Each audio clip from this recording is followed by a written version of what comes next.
오늘 발표할 논문은 아이저널링이라는 ATC 17년도에 나온 논문입니다. 이건 기존 저널에서 이렇게 레이턴시가 길어지는 부분을 분석을 하고 그걸 개선하였습니다. 잠시만요. 혹시 포인터 좀.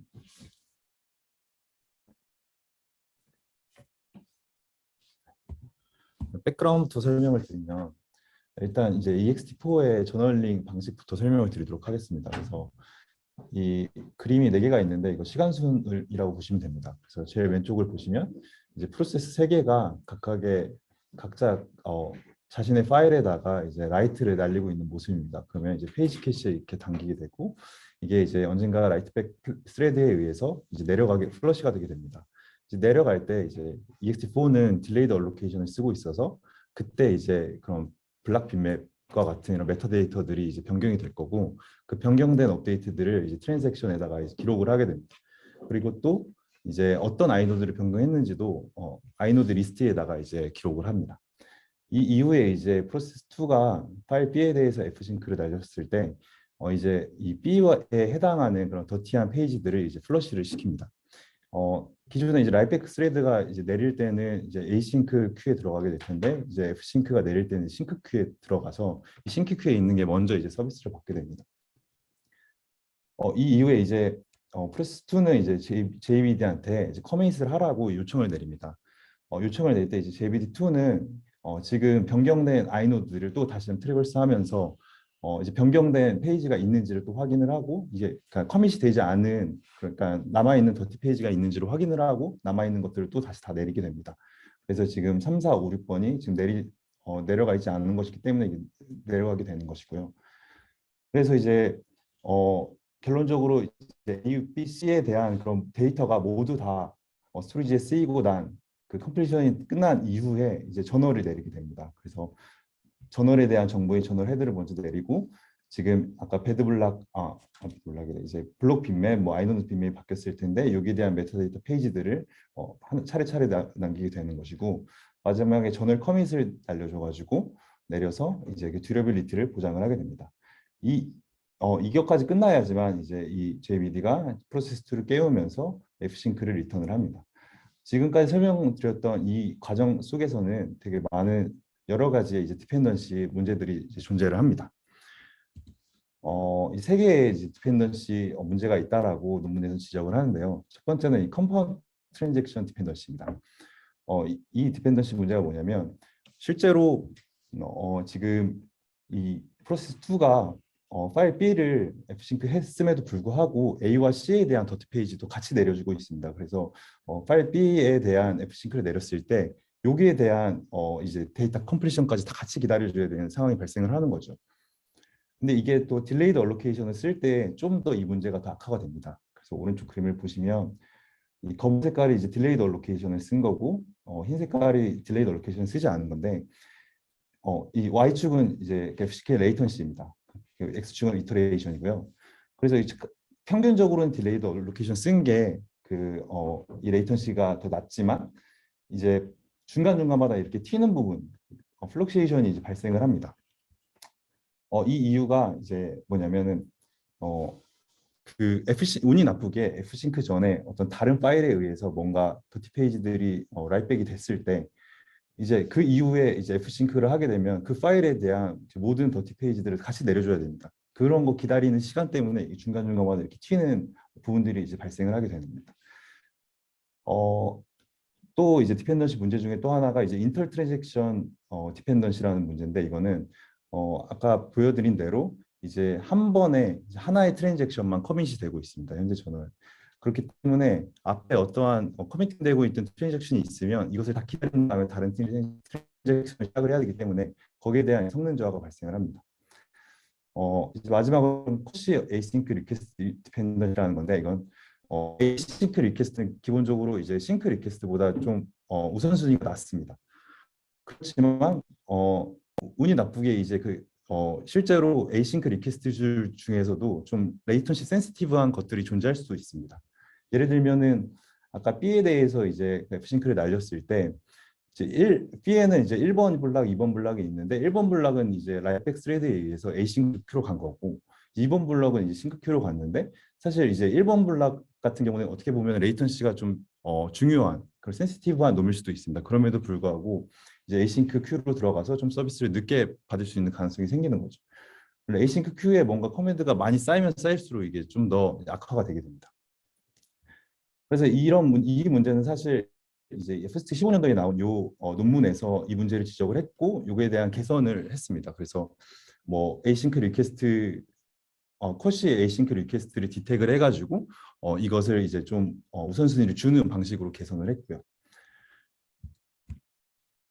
그래서 이제 이 아이저널링 같은 경우는 이 저자들은 그래서 그 기존에 있는 이 컴파운드 트랜잭션에 여러 가지의 이제 디펜던시 문제가 있다라는 것을 이제 분석을 했고, 이제 이것을 이제 좀 개선을 하고자 파인 그레인한 저널링을 제안을 했습니다. 이렇게 해서 진짜 F싱크 콜의 이제 성능을 개선시킬 수 있었습니다. 그 디자인에 대해서 이제 설명드리도록 하겠습니다. 파일 레벨 저널링입니다. 말 그대로 이제 그 F싱크의 대상이 되는 그 파일에 대해서만 그 변화를 남기겠다라는 겁니다. 기존에는 이제 변경된 아이노드들 모두 다 이제 그 변화들을 다 남겼는데 지금은 이제 그 F싱크의 대상이 되는 놈만 남기는 것이고요. 근데 이제 메타데이터들이 여러 개가 될 텐데 그걸 다 남기는 게 아니라 실제로 진짜 그 파일 시스템 리커버리, 그러니까 파일 시스템 메타데이터를 복구할 때 필요한 최소한의 데이터들만 남깁니다. 그 남겨야 될 정보들은 뭐 아이노드 엔트리라든지 익스터널 익스텐트 스트럭처 그리고 디렉토리 엔트리 등이 있고요. 그 다른 놈들과 이제 공유를 하는 다른 메타데이터 블락, 예를 들면 블락 빅맵, 아이노드 빅맵, 아이노드 테이블 같은 경우는 남기지 않습니다. 그래서 이것들은 이제 실제로 이걸 통해서 다시 이제 재복구를 하는 겁니다. 그래서 예를 들면 이제 파일 레벨 저널링으로 이렇게 익스텐트 하나의 익스텐트를 남겼다라고 할 때 이제 스타트 블락이 30이고 랭스가 2라고 하면 30번 블락이랑 31번 블락이 얼로케이션 됐다라는 걸 의미합니다. 그러면 이제 실제 메타데이터 페이지를 읽어가지고 이걸 베이스로 해서 이 정보를 이제 리두를 하면 되는 거죠. 그래서 기존에는 30번, 31번이 프리였는데 요걸 리두를 하게 되면은 이제 30번, 31번이 이제 사용이 됐다라고 이제 라고 표시를 하는 겁니다. 이런 식으로 복구를 하는 거죠. 그러면 이제 파일 레벨 저널링만 쓰는 거냐는 아닙니다. 그래서 기본적으로 이제 그 저널 커밋을 할 때는 두 가지 트리거 컨디션이 있습니다. 하나는 이제 F싱크가 발생했을 때 저널 커밋을 하고, 하나는 주기적으로 JBD2 스레드가 깨어나서 저널 커밋을 하는데, F싱크 할 때만 이제 파일 레벨 저널링을 하고요. JBD2 스레드, 주기적으로 JBD2 스레드가 깨어났을 때는 노멀 저널링, 기존에 있는 저널링을 그대로 하게 됩니다. 그래서 이제 이 노멀 저널링에는 사실 이 전에 있던 파일 레벨 저널링에 대한 그 변화량을 그대로 가지고 있습니다. 그래서 이게 찍혔을 때는 사실 이 뒤에 있는 파일 레벨 저널링을 복구하지 않아도 됩니다. 이 파일 레벨 저널링만 쓴다라고 했을 때는 어떻게 보면은 이걸 이제 체크포인트 언젠가는 이 저널 공간이 없어가지고 체크포인트를 해야 될 텐데 그럴 때 아마 시간이 엄청나게 많이 소요될 겁니다. 그래서 중간중간마다 이제 노멀 저널링을 통해서 컴파운드 트랜잭션 베이스의 그러한 이점을 살리고 있습니다. 다음 이제 그 저자들은 그런 이 I 트랜잭션이라고 불리는 이 파일 레벨 저널 트랜잭션을 어디다가 어떻게 남길까를 고민을 했는데, 그래서 이제 실제 노멀 저널 에이리어에 같이 남길지 아니면 분리를 할지를 고민을 했고, 이 저자들은 이제 분리하는 걸로 결정을 했습니다. 그 이유는 이제 I 저널링과 노멀 저널링을 좀 동시에 그 컨커런트하게 하기 위해서이고요. 이렇게 함으로써 이제 기존에 아까 보여드렸던 문제 중 하나인 인터 트랜잭션 디펜던시를 해결을 했습니다. 그리고 이제 아이저널 에이리어가 하나만 있는 건 아니고 이것도 이제 코어마다 뒀습니다. 그렇게 해서 여러 코어, 매니 코어 스케일러빌리티를 지원을 하고 있습니다. 사실 이게 가능한 게 기존에 이제 메타 데이터 페이지를 로깅할 때는 약간 힘들었을 텐데, 지금 이거는 이제 파일 레벨로 이제 저널링을 하기 때문에 파일 간에는 뭐 독립적인 정보이기 때문에 사실 이게 이렇게 하는 게 용이하지 않나라고 생각이 듭니다. 다음은 이제 실제로 트랜잭션을 남길 때 트랜잭션에 대한 그런 스트럭처입니다. 그래서 두 가지의 스트럭처가 있고, 첫 번째는 이제 파일에 대한 그런 파일 트랜잭션, 두 번째는 이제 디렉토리에 대한 트랜잭션입니다. 두 개는 이제 같이 이제 아이저널 헤더를 가지고 있고요. 헤더 안에는 이제 뭐 트랜잭션 아이디, 서브 트랜잭션 아이디가 있습니다.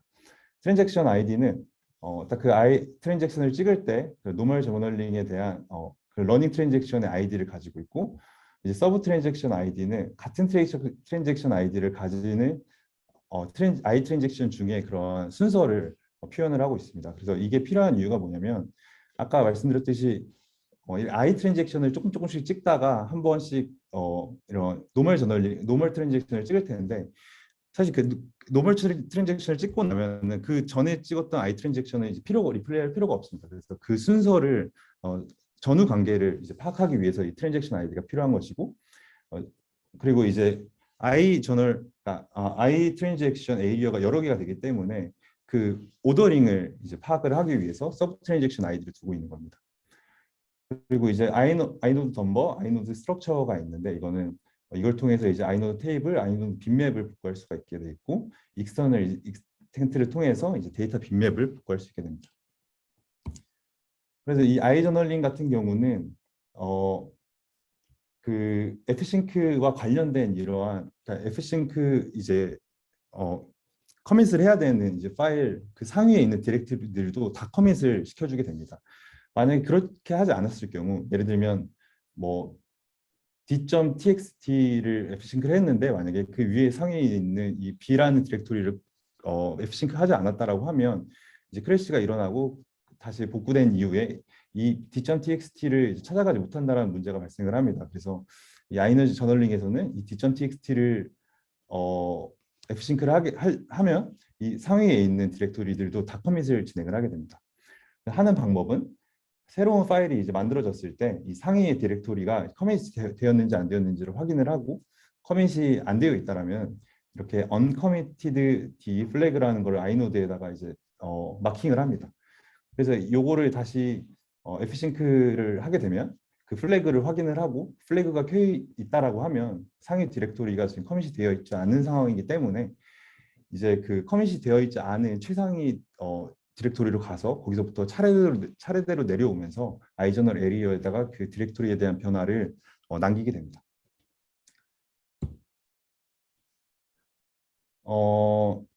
다음은 이제 크래시 리커버리를 어떤 식으로 하는지에 대한 겁니다.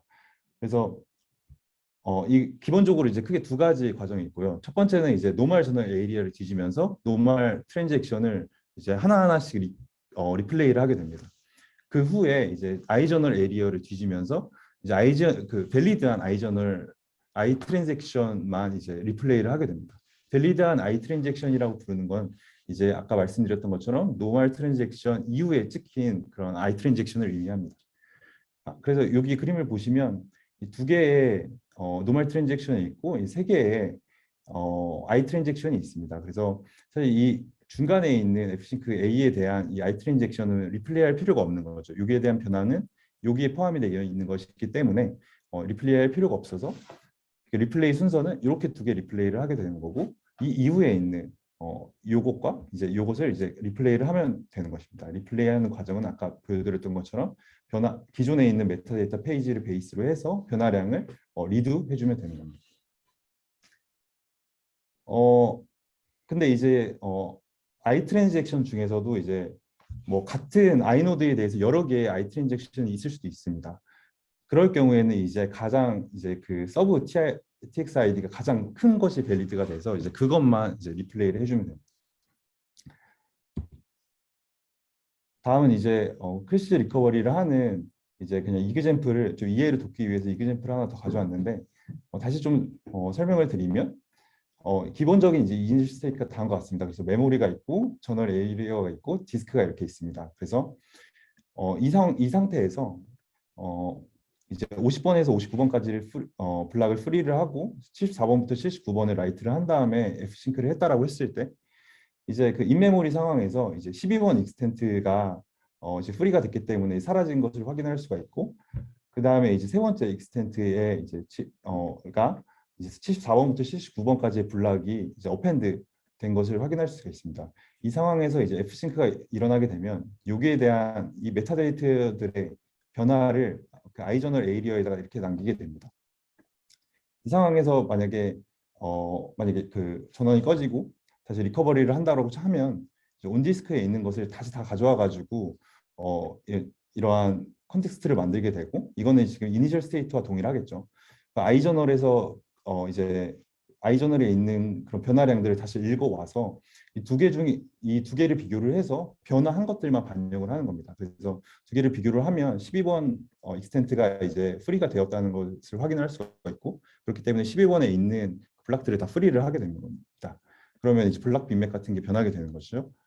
그 다음에 이제 13번 익스텐트가 이제 모디파이 된 거고, 그리고 74번부터 79번까지가 이제 얼록 되어 있는 거를 얼로켓 되어, 그러니까 얼로케이션을 이제 그 블락 빅맥에다 표시를 해주면 되는 거죠. 이렇게 해서 인메모리를 다 만든 다음에 다시 온디스크로 이제 내려주게 되면 이제 그 크래시 리커버리가 끝나게 되는 겁니다. 다음은 이밸류에이션입니다. 실험은 이제 그런 스마트폰과 데스크탑 두 개의 플랫폼에서 테스트를 했고요. 기본적으로 딜레이드 얼로케이션, 오드 모드 저널링을 사용을 했습니다. 그리고 주기적으로 5초 간격의 저널 커밋 오퍼레이션을 사용을 했고요. 워크로드는 아래와 같습니다.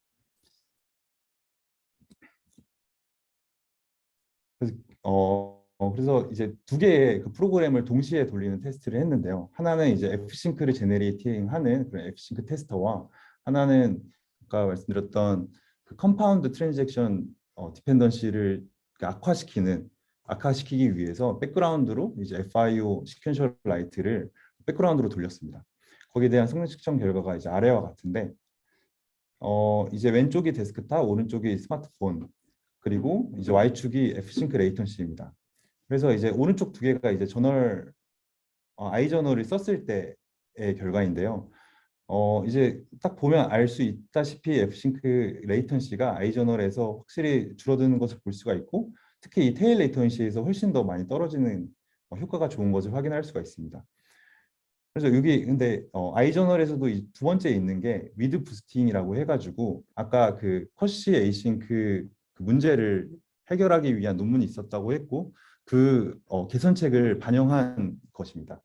근데 그게 이제 스마트폰에서는 그걸 반영을 하면은 성능 확 그 성능이 확 좋아졌고, 데스크탑에서는 좋아지지 않았는데, 이 이유는 이제 데스크탑, 그러니까 SSD에서는 커맨드 큐잉을 지원을 하기 때문입니다. 그래서 IO 스케줄러에서 뭐 아무리 뭐 스케줄링 방식을 바꿔준 거랑 상관없이 어쨌든 커맨드를 다 싱크하게 SSD로 내려줄 수 있는 거기 때문에 사실 거기서 그냥 스케줄링하는 게 큰 의미가 없다라고 논문에서 말을 하고 있고요. 반면에 스마트폰 같은 eMMC 같은 경우는 그런 커맨드 퀸을 하지 않기 때문에 IO 스케줄링에서 그렇게 좀 레이턴시 센시티브한 것들에 대해 우선순위를 주는 게 이제 이런 식으로 이제 성능 이득을 볼 수 있다라고 말을 하고 있습니다. 오른쪽 그림을 보시면 이제 백그라운드 라이트 밴드위스를 증가시켜가면서 테스트를 한 겁니다. 백그라운드 라이트 밴드위스를 증가시켰다라는 건 그만큼 컴파운드 트랜잭션 디펜던시를 악화시켰다라는 것을 의미합니다. 그렇기 때문에 이런 레이턴시가 증가하는 것을 확인할 수가 있고요. 여기서 근데 이제 아이저널에 부스팅을 쓴 이 케이스 같은 경우는 이제 백그라운드 성능이 계속 유지가 되는 것을 확인할 수가 있고, 이걸 통해서 그렇게 컴파운드 트랜잭션 디펜던시 문제를 해결했다라고 주장을 하고 있습니다. 다음은 이제 매니코어의 그런 확장성 테스트입니다. 그래서 코어를 증가시켜가면서 성능 측정을 했고요. 노말과 이제 아이저널이라고 말하는 건 이제 아이저널 에리어를 하나만 둔 겁니다. 펄코어 아이저널 같은 경우는 아이저널 에리어를 코어마다 둘 것이고요. 그림에서 보면 쉽게 알 수 있다시피 이제 코어를 시킴에 따라 이제 퍼코어 아이저널 같은 경우는 리니어하게 증가하는 것을 확인할 수가 있습니다. SSD를 쓴 경우는 세츄레이션이 되는데, 이 부분은 이제 그런 SSD의 그런 바틀렉이라고 논문에서 말을 하고 있습니다. 다음은 이제 리얼 워크로드 결과입니다. 그래서 아래 세 개는 이제 스마트폰에 대한 성능 측정 결과이고, 제일 오른쪽은 데스크탑에 대한 측정 결과입니다. 제일 왼쪽에 있는 건 뭐 버스트샷이라 그래서 사진을 뭐 20번 찍는 그런 워크로드라고 하는데, Y축은 이제 일랩스, 그러니까 소요 시간입니다. 그래서 보시면 아이저널을 쓴 게 아이저널을 쓰지 않은 것보다 소요 시간이 확실히 떨어진 것을 확인할 수가 있고, 백그라운드 라이트가 있을 때 훨씬 더 성능이, 그러니까 효과가 있다라는 것을 볼 수가 있습니다. 앱 인스톨 같은 경우는 백그라운드가 없을 때는 약간 그 성능이 좋아지는 게 크게 보이진 않는데 이 이유는 컴퓨팅 그러한 인텐시브한 워크로드이기 때문에 이렇게 보이지 않는다라고 하고 그래서 이 저자들은 FC 그 레이턴시만 따로 떼가지고 또 확인을 했습니다. 그래서 이것만 따로 떼고 확인했을 때 이런 식으로 어, 그래도 좋아지고 백그라운드가 없을 때도 좋아지고 백그라운드 있을 때는 훨씬 더 많이 좋아진다라고 어, 말을 하고 있습니다. 데스크탑 벤치마크 같은 경우는 이제 이렇게 세 개의 워크로드를 돌렸고요. 그래서 최소 이제 25%에서 최대 뭐 150%까지의 이제 성능 이득을 볼 수가 있었습니다. 서머리입니다. 그래서 이 논문에서는 이제 F싱크 오퍼레이션이 지연되는 그런 팩터들에 대해서 분석을 했고, 그래서 그 팩터들에는 인터 트랜잭션 디펜던시, 컴파운드 트랜잭션 디펜던시, 커시 에이싱크 리퀘스트 디펜던시가 원인이다라고 분석을 했고요. 그래서 이러한 디펜던시들을 개선하기 위해서 그 파일 레벨의 저널링과 기존의 이제 컴파운드 트랜잭션 베이스드의 노멀 저널링을 하이브리드 그러니까 결합한 하이브리드 방식을 제안을 했습니다. 그래서 이제 실험을 통해서 실제로 이 FC 레이턴시가 현저하게 개선이 됐다를 보여주고 있습니다. 이상 발표를 마치겠습니다.